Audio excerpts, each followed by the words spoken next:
Hello and welcome to another episode of On Fire here on Daily Mirror. I'm Easwaran Rutnam.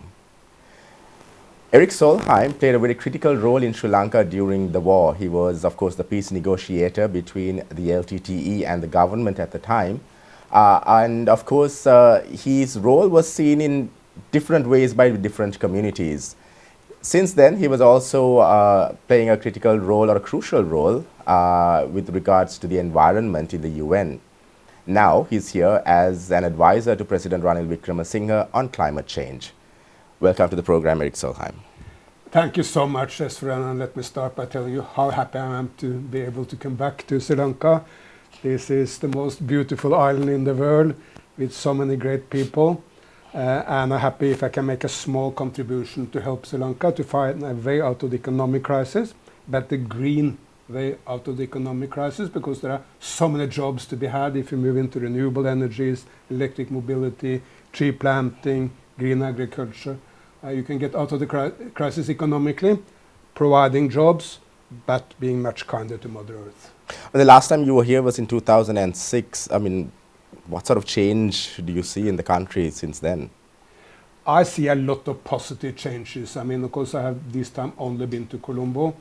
Well, there's a completely new motor road from the airport to Bandaranaike airport to town.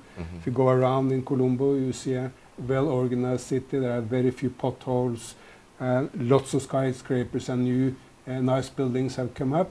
So I see a lot of development. Of course, I know that many Sri Lankans are suffering from power cuts.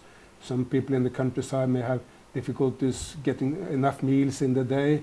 Inflation is, of course, hitting a lot of people hard. So I know that many people are suffering, but I also want to celebrate the enormous progress in Sri Lanka since I was here last time.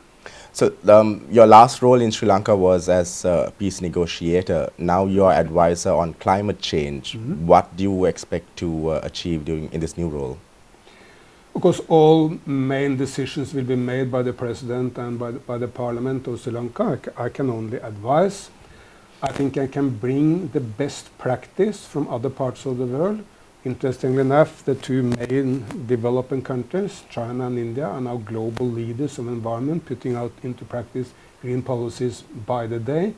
I can bring the best knowledge from other parts of the world. I can help bringing expertise, and maybe I can also help bringing investors from Europe, China, India, which can invest in solar energy, in green hydrogen, in all the technologies which Sri Lanka will need to provide jobs for future generations of Sri Lanka.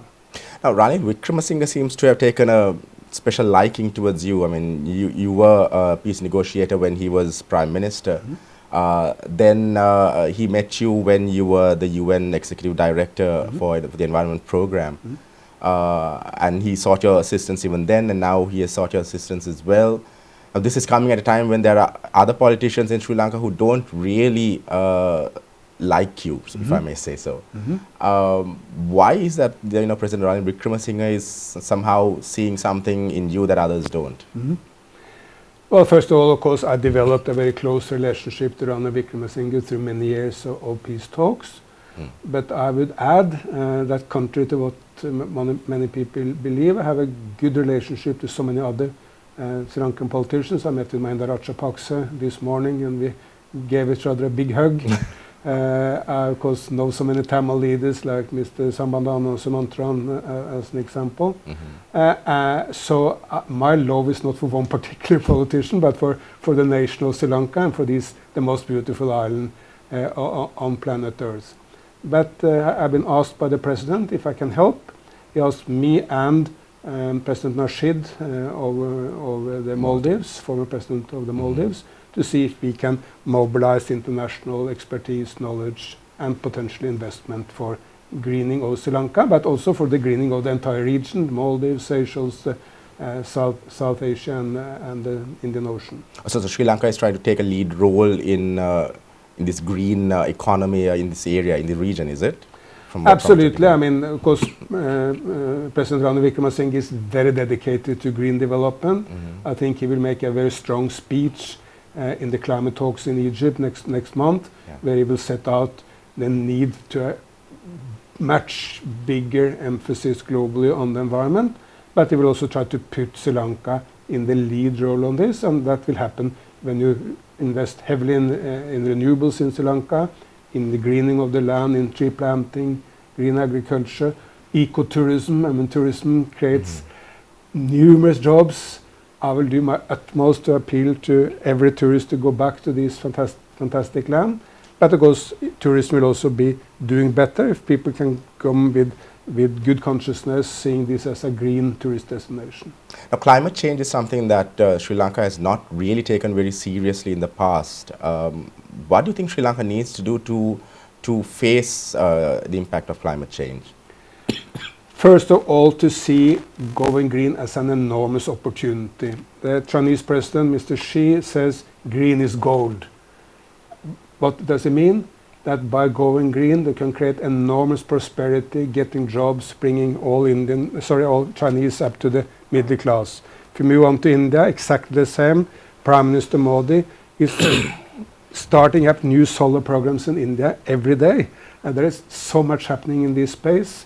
He has launched a green hydrogen mission for India, and all this is with a double purpose of going green and providing jobs and getting people out of poverty.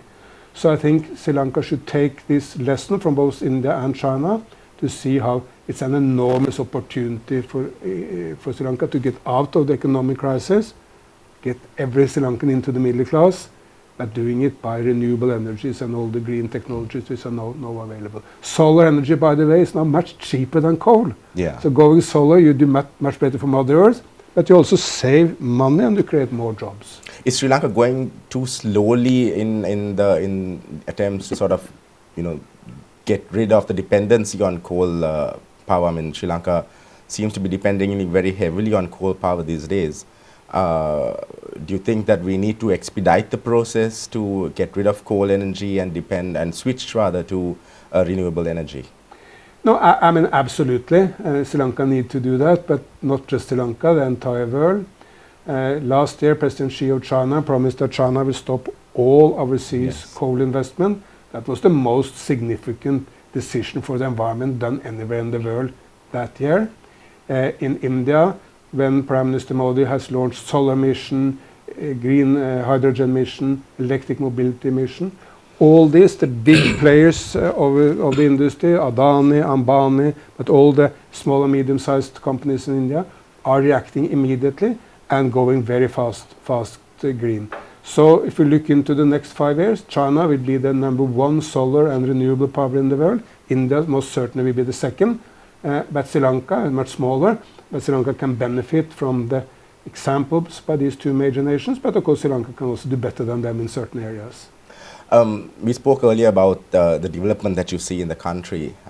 Since the end of the war, Sri Lanka went through rapid development. A lot of areas we saw, big developed highways coming up, new bridges, infrastructure. But this seems to have been done also at the expense of the environment. Places like in the south, in Hambantota, we saw highways being built, new highways, a new airport being built, but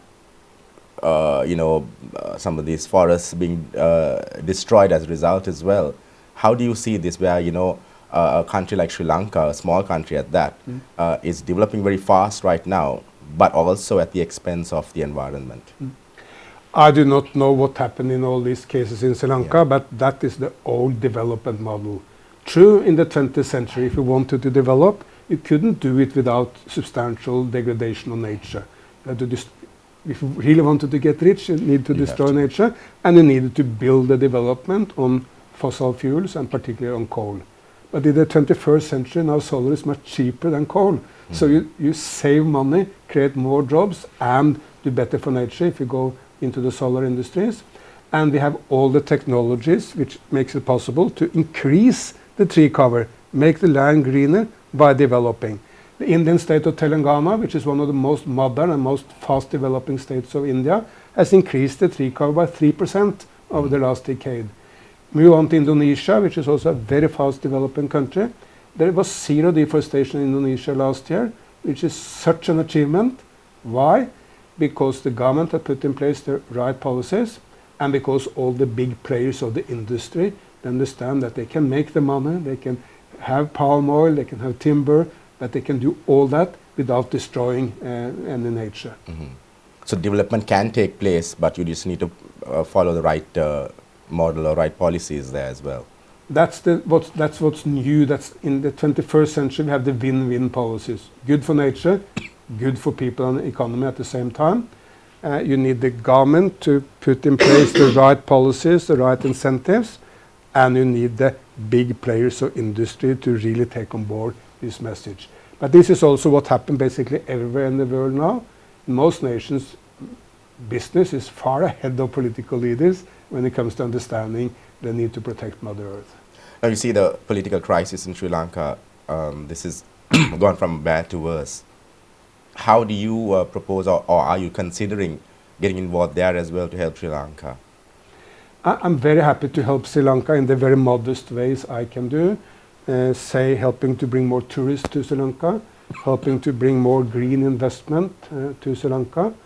But of course, say the negotiations with the International Monetary Fund and the big decisions on the economic development of Sri Lanka will always be made by Sri Lanka, no foreigner. We can help, but we need to understand our role, and the decisions will have to be made by the President and by the Parliament. Mr. Solheim, it was good talking to you. It was a real pleasure. Thank you for joining us on the program today. Thank you so much. Great to see you. And that's all the time we have for you for On Fire for this week. Till next time, stay safe.